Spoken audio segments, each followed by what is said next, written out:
১,১৬,১০,০০০ টাকার বাজেট ঘোষণা করল দুপচাঁচিয়া ইউনিয়ন পরিষদ।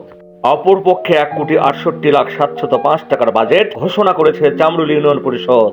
রবিবার ২৪ মে উন্মুক্ত অধিবেশনের মাধ্যমে ওই দুই ইউনিয়ন পরিষদের ২০২৫-২৬ অর্থ বছরের বাজেট ঘোষণা করা হয়। দুপচাঁচিয়া ইউনিয়ন পরিষদে বাজেট সভায় সভাপতিত্ব করেন চেয়ারম্যান মোয়াজ্জেম হোসেন।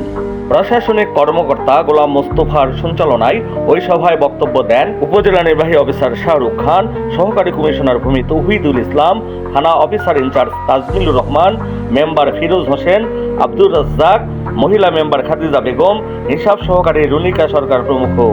অপরপক্ষে চেয়ারম্যান শাহজাহান আলীর সভাপতিত্বে চামরুল ইউনিয়ন পরিষদের বাজেট সভায় বক্তব্য দেন মেম্বার মীর আব্দুর রহিম, ইব্রাহিম আলী, শহীদুল ইসলাম বাদেশ, বোরহান উদ্দিন, আক্কাস আলী, মহিলা মেম্বার মর্জিনা বেগম, আমেনা বেগম, শামসুন নাহার, হিসাব সহকারী মশিউর রহমান প্রমুখ। সভা পরিচালনা করেন প্রশাসনিক কর্মকর্তা মোস্তাফিজুর রহমান। সত্যের সন্ধানে ডেস্ক, দুপচাঁচিয়া, বগুড়া।